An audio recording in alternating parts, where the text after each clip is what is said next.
Club nights, hip hop steps. పూర్తి వివరాలకు చదవండి రేపటి సాక్షి దినపత్రిక. మొన్న ఏలేరు వరద వల్ల విపరీతంగా ఇంచుమించుగా 6 టీఎంసీలు అధికారిక లెక్కల ప్రకారమే సుమారు 5-6 టీఎంసీల మధ్య నీరు వదిలివేయటం జరిగింది. అందరికీ తెలుసున్న విషయమే, ప్రాజెక్టులో నీరు లేకపోతే ఎండిపోయేది, నీరు ఎక్కువైతే మునిగిపోయేది పిఠాపురం నియోజకవర్గం. విజయవాడ, గుంటూరు తర్వాత అత్యధికంగా నష్టపోయిన ప్రాంతం ఏదైనా ఉందంటే అది పిఠాపురం నియోజకవర్గ రైతాంగం. మరి సుమారు 38,000 నుంచి 40,000 ఎకరాలు పండిస్తున్నారు. దగ్గర ఇప్పుడు అధికారిక లెక్కలే 17,000 నుంచి 20,000 ఎకరాల వరకు పంట నష్టం జరిగింది. అంటే 50% నష్టం పూర్తిగా రైతాంగం నష్టపోవడం జరిగింది. ఈ విషయాలన్నీ కూడా అందరికీ తెలుసున్నదే. ఇక ఎన్యూమరేషన్ విషయంలో మరి ఎక్కడ కూడా పక్షపాత ధోరణి లేకుండా ఏ ఒక్క సెంటు రైతాంగాన్ని కూడా వదలకుండా రైతులకి, కౌలు రైతులకి, రైతు కూలీలకి, గ్రామస్తులకి అందరికీ కూడా న్యాయం జరిగే విధంగా ఈ ప్రభుత్వం అండగా ఉండాలని మరి చెప్పడానికి కోసం కలెక్టర్ గారి దగ్గరికి ఈ విషయాలన్నీ వారి దృష్టికి తీసుకురావడం జరిగింది. ఇంకొక ముఖ్యమైన విషయం ఏంటంటే, మొట్టమొదటిగా యుద్ధ ప్రాతిపదికన చేయాల్సిన విషయం ఏంటంటే, దగ్గర 16-17 గండ్లు పడిపోయినాయని రైతాంగం చెప్పడం జరుగుతుంది. ఈ గండ్లు కనుక వెంటనే పోడ్చకపోతే ఇప్పుడు మిగిలిన పంటకి నీరుండదు, రేపు వచ్చే దాళవాకి కూడా చాలా ఇబ్బందులు అయ్యే పరిస్థితులు ఉంటాయి. కాబట్టి వెంటనే నిధులు మంజూరు చేసి ఈ గండ్లన్నీ కూడా, ఒకటి ఇరిగేషన్ డిపార్ట్మెంటు, 2 అక్కడ కన్సర్న్ రైతులను కూడా కోఆర్డినేట్ చేసుకుని చేస్తే పనులు చక్కగా అవడానికి, ఎక్కడ ఏ విధంగా జరుగుతుందని రైతాంగానికి కూడా తెలియడానికి అవకాశం ఉంటుంది. అది పూర్తి చేయాలని ఒకటి. రెండోది, ఇప్పుడు సెప్టెంబర్లో మనకి సెప్టెంబర్ మొదటి వారంలో ఇది జరిగింది. ఈ దగ్గర ఈ 17 నుంచి 20,000 ఎకరాలు నష్టపోయిన రైతాంగం అందరికీ కూడా 2 ప్రాబ్లమ్స్ ఉన్నాయి. ఒకటి, చాలా వరకు భూముల్లో ఇసుక వేయడం, మెటల్ రకరకాలుగా మట్టి కానీ ఇవి కానీ వచ్చి భూములన్నీ కూడా పూర్తిగా పాడైపోయిన పరిస్థితి, కాలువలు కూడా పూర్తిగా మట్టితో కూరుకుపోయిన పరిస్థితి ఉంది. కాబట్టి అదొకటి. రెండో విషయం ఏంటంటే, సెప్టెంబర్లో వచ్చింది, ఇది పూర్తిగా నష్టపోయింది, ఇంకొక పంట వేసే అవకాశం లేదు, అంటే పూర్తిగా పంట నష్టం జరిగిపోయింది. రేపు డిసెంబర్లో దాళవా వేసుకునే వరకు సెప్టెంబర్లో 15 రోజులు, అక్టోబరు, నవంబరు కూడా, అంటే 2.5 నెలలు రైతులు ఖాళీగా ఉండాల్సిన పరిస్థితి. రైతులు కానీ, కౌలు రైతులు కానీ, రైతు కూలీలు కానీ అందరూ కూడా ఖాళీగా ఉండాలి. ఆ ప్రభావం చిరు వ్యాపారుల మీద, మిగతా అందరి మీద కూడా పడుతుంది.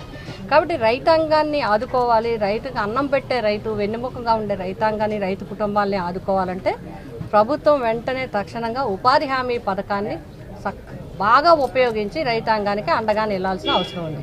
మరి ఎవరైతే ఒకటి ఉపాధి హామీ ద్వారా ఎలిజిబుల్ వర్క్స్ చూపించడం, 2 రైతాంగానికి ఎక్కడైతే మట్టి కానీ ఇసుక కానీ ఇవే ఇస్తాయో అవన్నీ ఉపాధి హామీ పథకం ద్వారా తీయించడం, కాలువలు, మూసిపోయిన కాలువలు వెంటనే తక్షణం యంత్రాల ద్వారా ఉపయోగిస్తారో లేదా రైతు కూలీల ద్వారా ఉపయోగిస్తారో ఎలా చేస్తారో ఉపాధి హామీ పథకం ద్వారా ఈ 2 నెలలు కూడా మొత్తగా వీరందరినీ కూడా గ్రామాల వారీగా, కుటుంబాల వారీగా ఆదుకోవాల్సిన అవసరం ఉంది.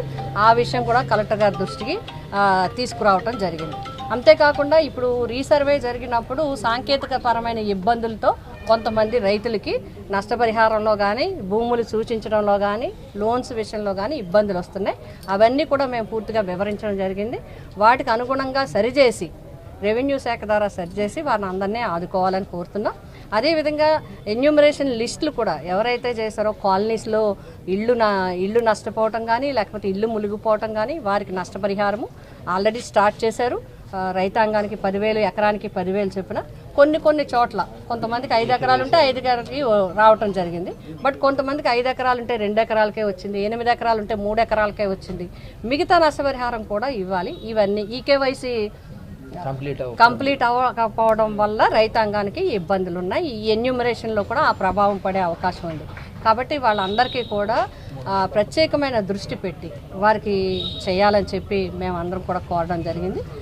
ఇవి ఏలేరు వరద రైతాంగాన్ని, అదేవిధంగా కౌలు రైతుల్ని, రైతు కుటుంబాలని, ఇటు చిరు వ్యాపారస్తులు, ఆ ప్రభావం పడేవారు అందరికీ కూడా ఏ లోటు రాకుండా ఈ 2 నెలలు రైతుకి అండగా ఉండాల్సిన అవసరం ఉందని చెప్పి కలెక్టర్ గారిని కోరడం జరిగింది.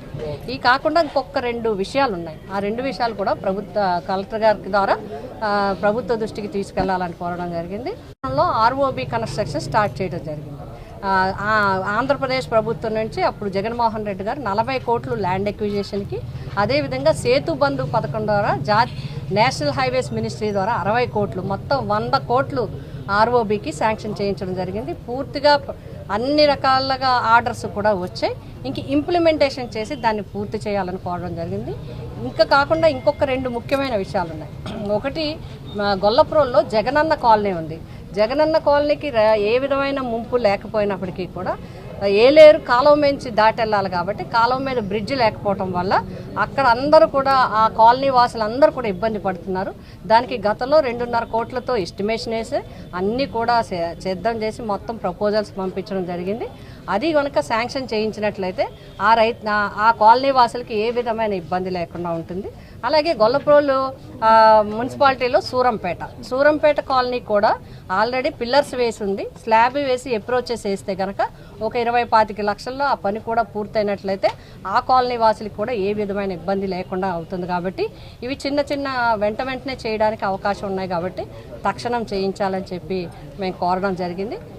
కాలనీ వాసులకు ఏ విధమైన ఇబ్బంది లేకుండా చేయడానికి, వాళ్ళ రవాణాగా ఏ విధమైన అసౌకర్యం లేకుండా చేయడానికి ఉంటుందని చెప్పడం జరిగింది. ఇవి ప్రజలందరి తరఫున మాకు వరదలు వచ్చినప్పుడు, ఏలేరు వరద వచ్చినప్పుడు ముఖ్యమంత్రిగా మాజీ ముఖ్యమంత్రి వర్యులు జగన్మోహన్ రెడ్డి గారు పిఠాపురం నియోజకవర్గం వచ్చి, నియోజకవర్గంలో కొత్తపల్లి మండలము, పిఠాపురం రూరల్ మండలంలో ఉన్న రైతులందరినీ కూడా మాట్లాడడం జరిగింది. అలాగే మేము, మా నాయకులు అందరూ కూడా, మా సంస్థాగత ప్రతినిధులు కానీ, స్థానిక సంస్థల ప్రతినిధులు కానీ, ఇంచుమించుగా 3 మండలాలు 2 మున్సిపాలిటీలు అన్నీ కూడా మేము అందరం కూడా తిరగడం జరిగింది. వారి ద్వారా వచ్చిన విజ్ఞప్తులన్నింటినీ కూడా క్రోడీకరించి సంబంధిత అధికారులతో ఒకసారి చర్చించిన తర్వాత విషయాలన్నీ కూడా కలెక్టర్ గారి దృష్టికి చేర్చాం. కలెక్టర్ గారు సానుకూలంగా స్పందించారు.